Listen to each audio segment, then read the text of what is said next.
Hello guys, welcome to our channel. This is Teja. ప్రస్తుతం మనతో పాటు సీనియర్ జర్నలిస్ట్ జగదేవ్ గారు ఉన్నారు. నమస్తే సార్. నమస్తే అండి. సో షర్మిల గారు వెనకాల చంద్రబాబు నాయుడు గారు ఉన్నారు. ఆయన చెప్పడం బట్టే ఆమె కాంగ్రెస్లో చేరింది, ఇదంతా ఒక నాటకం అని చెప్పేసి కొంతమంది రాజకీయ విశ్లేషకులు చెప్తా ఉన్నారు. సో ఎంతవరకు వాస్తవం? సో ఈ విషయాన్ని రీసెంట్గా సజ్జల రామకృష్ణ గారు కూడా మాట్లాడడం జరిగింది.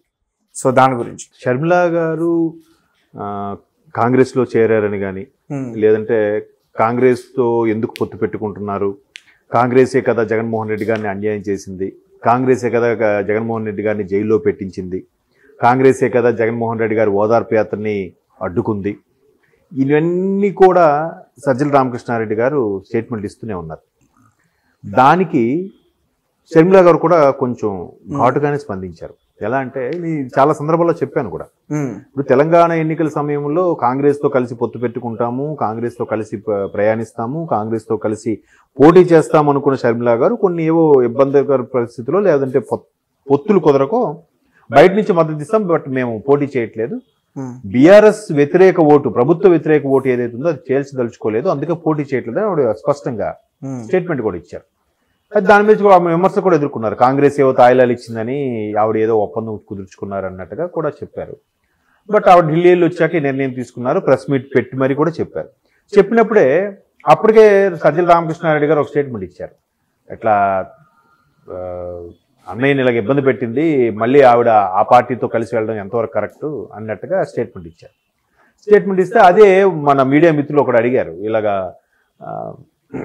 మీరు అక్కడితో ఒకప్పుడు అన్యాయం చేసింది కాంగ్రెసే కదా మా అన్నయ్యకి, మళ్ళీ ఇలా కలుస్తున్నారేంటని సజ్జల రామకృష్ణారెడ్డి గారు స్టేట్మెంట్ ఇచ్చారు అంటే ఆవిడ ఒకటే చెప్పారు, ఒకప్పుడు మేము ఆ రాష్ట్రం వదిలి ఇక్కడికి వచ్చినప్పుడు మాతో ఏం సంబంధం లేదు అని స్టేట్మెంట్ ఇచ్చిన రామకృష్ణారెడ్డి గారు ఇప్పుడు మళ్ళీ మా గురించి మాట్లాడుతున్నారంటే మళ్ళీ మాతో సంబంధం కలుపుకోవాలని చూస్తున్నారా, అది విషయం ఆయననే అడగండి అన్నారు. అంటే సంబంధం లేదు అన్నట్టుగానే కరాఖండిగా చెప్పారు. సో ఈయన ఆల్రెడీ వైసీపీ నుంచి ఖాళీ అయిపోతుంది కాబట్టి దాన్ని ఎలాగో కవర్ చేయాలి, ఎలాగో జగన్మోహన్ రెడ్డి గారి తర్వాత రెండో ప్లేస్లో సజ్జల రామకృష్ణారెడ్డి గారే ఉన్నారని కూడా వార్తలు వస్తున్న నేపథ్యంలో మరి పార్టీ గురించి, ప్రభుత్వం గురించి ఏదో పాజిటివ్గా మాట్లాడాలి కదా. ఇంకెవరూ మాట్లాడలేదు. మీరు ఈ మధ్యకాలంలో అబ్జర్వ్ చేస్తే ముందంతా చంద్రబాబు నాయుడు గారి మీద, పవన్ కళ్యాణ్ గారి మీద శరవేగంగా చలోక్తులు, కుళ్ళు జోకులు, విమర్శలు, ఫ్యామిలీ మెంబర్స్ అన్ని మాట్లాడిన వాళ్ళు ఈ మధ్యకాలంలో ఎవరు మాట్లాడుతున్నారు, ఎవరు ఎందుకు మాట్లాడట్లేదు కదా. ఓన్లీ అంటే కొంతమంది వైసీపీ కార్యకర్తలు కానీ వైసీపీ శ్రేణిలో మాట్లాడుకుంటున్నది ఏంటంటే, ప్రజెంట్ విజయసాయిరెడ్డి గారు పార్టీలో రెండో స్థానంలో ఉన్నప్పుడు జగన్మోహన్ రెడ్డి గారి తర్వాత విజయసాయిరెడ్డి గారు అన్ని తానే చూసుకుంటూ చాలా వరకు అందరినీ మొబిలైజ్ చేస్తూ పార్టీని ముందుకు నడిపించడానికి తీసుకెళ్లారు. ప్రత్యర్థుల్ని, ప్రతిపక్షాలని విమర్శలు గుప్పించేవారు, బాగా దుయ్యబట్టేవారు. కానీ మరీ పర్సనల్గా తిట్లు పురాణంతో కానీ మరో విధంగా కానీ ఎవరైనా పార్టీలోకి వస్తే ఖచ్చితంగా చంద్రబాబుని తిడతారంటే మీరు పార్టీలోకి రండి, అలాంటి కండిషన్స్ ఏం పెట్టేవారు కాదు. ఇది కేవలం సజ్జల రామకృష్ణారెడ్డి గారు వచ్చాకే ఈ పందా తీసుకుంది వైసీపీ అనే ఒక టాక్ అయితే నడుస్తుంది. మేబీ అది వాస్తవమేమో అనిపిస్తుంది నాకైతే. ఎందుకంటే విజయసాయిరెడ్డి గారు ఉన్నప్పుడు చాలా హుందాగా ఉండేది, విమర్శలు ఉన్నా కూడా ఒకలాగా ఉంది. కానీ గవర్నమెంట్ ఫామ్ అయ్యి సజ్జల రామకృష్ణారెడ్డి గారు తెర మీదకి వచ్చిన తర్వాత ఎందుకో మరీ డెప్త్కి వెళ్ళిపోయే విమర్శలు, వాడు వీడు అనడం, సన్నాసి అనడం, దొంగ ఎదవ అనడం, ఆడు అదేంటది వెన్నుపోటుదారుడు, ఆ మోసగాడు, ఆ పనికి మాలినోడు, ఇట్లాంటి పదాలు డైరెక్ట్గా అనమాట బూతుల్లాగే ఇవి ఎక్కువయ్యాయని కూడా ఒక వాదం ఉంది. బట్ నాకు అది అబ్జర్వ్ చేస్తే కరెక్టే కదా అనిపిస్తుంది కదా. సో ఇప్పుడు ఎవరు విమర్శించట్లేదు. ఎందుకు? షర్మిల గారు కూడా రాజశేఖర రెడ్డి బిడ్డ. రాజశేఖర రెడ్డి గారు ఎవరు? కాంగ్రెస్ నుంచే, కాంగ్రెస్ పార్టీ నుంచే, కాంగ్రెస్ హస్తం సింబల్ నుంచే 2 సార్లు ముఖ్యమంత్రిగా ఎన్నికైన వ్యక్తి. అది విషయం షర్మిల గారు కూడా చెప్పారు. కాంగ్రెస్ నాన్నగారిని 2 సార్లు ముఖ్యమంత్రి చేసింది. అటువంటి కాంగ్రెస్కి నేను ఎప్పుడు విజయులుగా ఉంటాను. అండ్ మోర్ ఓవర్ మొన్న సుమారుగా 27 స్థానాల్లో తెలంగాణలో కాంగ్రెస్ రావడానికి కారణం మా మద్దతే, మా పార్టీ ఇచ్చిన మద్దతు వల్ల గెలిచింది. ఆ కృతజ్ఞత కాంగ్రెస్ ఉంది కాబట్టి నన్ను కాంగ్రెస్ లోకి ఆహ్వానించింది అన్నట్టు కూడా ఆవిడ చెప్పారు. ఎందుకంటే కొడుకు పెళ్లి సంబంధించి శుభలేఖని ఇడుపులపాయలో రాజశేఖర రెడ్డి గారి సమాధి మీద మొట్టమొదటి శుభలేఖ పెట్టడానికి వెళ్ళినప్పుడు మన షర్మిల గారు కనుక కాంగ్రెస్కి మద్దతు ఇవ్వకపోతే కాంగ్రెస్ ఇక్కడ గెలవదా? గెలవదా గెలిచదు అంటే ఎంతో కొంత తోడ్పాటు అయ్యింది కదా. మీకు అన్ని 5,000 కలిస్తే కదండి పిడికిలి. రేవంత్ రెడ్డి గారు బాగా పనిచేశారు, కాంగ్రెస్ పథకాలు పనిచేశాయి, కాంగ్రెస్ లో ఉండే సీనియర్ లీడర్లు అందరూ కూడా ఒక తాటి మీదకి వచ్చారు. వాళ్ళ అంతఃకలహాలు కొట్టుకోవడాలు లేకుండా, ఒకళ్ళ మీద ఒకళ్ళు విమర్శలు గుప్పించుకోకుండా బాగానే చేశారుగా. ఎక్కడ కాంగ్రెస్ సీనియర్ నాయకులు ఎవరు బయటకు రాలేదుగా. అవును కదా, నేను సీఎం అంటే నేను సీఎం అని ఎవరు మాట్లాడుకోలేదుగా. పోలింగ్ అయిపోయి కౌంటింగ్ తర్వాత ఎవరు సీఎం అనేది కొద్దిగా ఒక 24 hours కాస్త ఉత్కంఠ రేపింది కానీ, బట్ అప్పుడు కూడా క్లారిటీ ఉంది, రేవంత్ రెడ్డి గారే డౌట్ లేదు సీఎం అని. మిగతా అందరూ అక్కడికి వెళ్ళి లాబింగ్ చేసుకోవడానికి వెళ్ళారు కానీ ఇక్కడ ఉన్నారంటే ఈయనే సీఎం అని.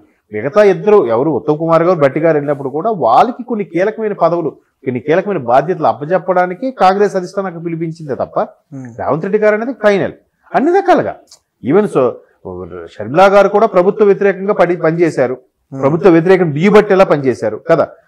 అందుకని ఆవిడ చైతన్య రథాన్ని కాల్ చేశారు, ఆవిడ తల్లితో పాటు కూడా హౌస్ అరెస్ట్ చేశారు, చాలా ఇబ్బంది పెట్టారు బీఆర్ఎస్ ప్రభుత్వం. సో అవన్నీ కూడా కొంత ప్లస్ అవుతాయి కదా. ఇప్పుడు మీకు ఎలా చెప్పాలి, ఎగ్జాంపుల్ 2019లో టీడీపీ ఓడిపోవడానికి కారణం జనసేన టీడీపీ అలయన్స్ అవ్వకపోవడమే అని ఒక వాదం ఉంది. దానికి ఎగ్జాంపుల్ కూడా ఉంది, పక్కా ప్రూఫ్ ఎగ్జాంపుల్ ఏంటంటే, ఒక 60 స్థానాల్లో 1000 నుంచి 2000 మధ్యలో ఓట్లతో ఓడిపోయింది టీడీపీ కంపేరిటివ్ వైసీపీతో.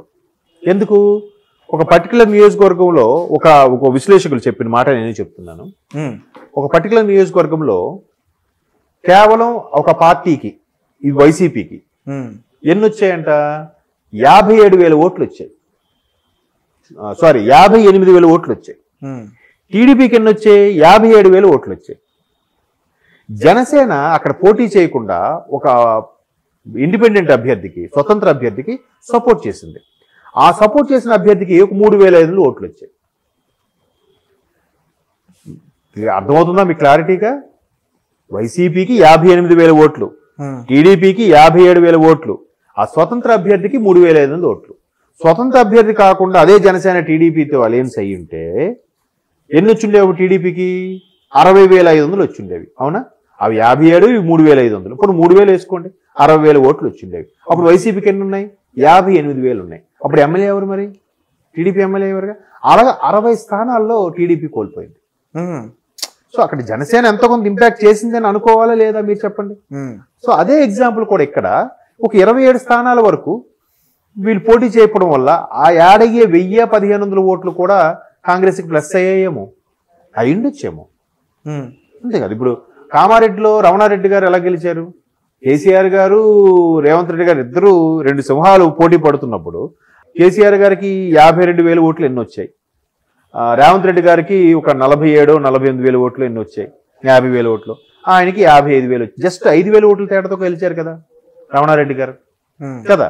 సో అక్కడ ప్రభావం చూపినట్టే కదా. అలాగే ఇక్కడ కూడా కొన్ని వాటి ప్రభావం చూపాను. ఆవిడ ఓపెన్గా చెప్పారు. ఆ ఇడుపులపాయలో శుభలేఖ పెట్టడానికి వెళ్ళినప్పుడు ఆ కృతజ్ఞత భావం నాకు కాంగ్రెస్కి నా పైన ఉంది, అందుకే నన్ను ఆహ్వానిస్తున్నాను, నేను కూడా పార్టీ విలీనం చేసి పార్టీ కోసం పనిచేస్తాను, ఏ కీలక పదవి ఇచ్చినా చేస్తాను అన్నట్టుగా చెప్పారు.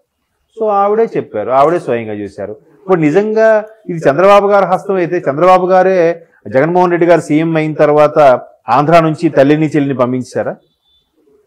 వైఎస్ విజయమ్మ గారు గౌరవ అధ్యక్ష పదవికి రాజీనామా చేశారు కదా. చేసేసి ఏం చెప్పారు? ఇక్కడ నుంచి బిడ్డతో ఉంటానని చెప్పారు కదా. బిడ్డతో ఉండడానికి గౌరవ అధ్యక్ష పదవికి ఎందుకు రాజీనామా చేయాలి? నెక్స్ట్, జగన్మోహన్ రెడ్డి గారు జైల్లో ఉన్నప్పుడు, అన్ని ఇబ్బంది పడినప్పుడు మ్యాక్సిమం సపోర్ట్ చేసి మాట్లాడింది ఎవరు? పార్టీని నిలబెట్టింది ఎవరు? షర్మిల గారు. పాదయాత్ర చేశారు, ఆవిడ వాయిస్ బాగాలేదని విమర్శలు ఎదుర్కొన్నారు, ఆవిడకి మాట్లాడడం రాదని విమర్శలు ఎదుర్కొన్నారు. రాజశేఖర రెడ్డి బిడ్డగా ఒక్క క్వాలిఫికేషన్ తప్ప ఇంకే క్వాలిఫికేషన్ లేదన్నారు. అయినా మరి అవన్నీ నెగ్గుకొచ్చిందా? కష్టపడి తిరిగిందా సుమారుగా సంవత్సరం పాటు? మరి దానివల్ల నిలబడింది కదా. మరి ఆవిడకి ఏం సుముచిత స్థానం ఉంది పార్టీలో? దానికి మరి రామకృష్ణారెడ్డి గారు ఏం చెప్తారు కదా. సో ఇప్పుడు కూడా ఏంటంటే అర్థమైపోయింది, పార్టీ ఖాళీ అవుతుంది, ఒక్కొక్కరుగా వెళ్ళిపోతున్నారు, సొంత చెల్లి తల్లి కూడా వేరుగా ఉన్నారు. ఇక్కడ మళ్ళీ పోటీ చేస్తే వైసీపీకే నష్టం. కాబట్టి వైసీపీలో ఇప్పుడు 2వ స్థానంలో ఉన్న వ్యక్తి కాబట్టి ఆయన ఏదో మాట్లాడాలి, తప్పదు, మాట్లాడారు. స్టేట్మెంట్ గారు చూసుకోవడం అంతే. మరి రాజకీయాల్లో సహజం ఏదో ఒక స్టేట్మెంట్ ఇవ్వాలి, వార్తలో నిలబడుతూ ఉండాలి. పార్టీస్ మీద ఏమాత్రం అభిమానం పార్టీ శ్రేణుల్ని నిరాశపరచకుండా ఏదో ఒకటి మాట్లాడుతూ వార్తలో నిలబడాలి అంతే. Okay right, thank you so much.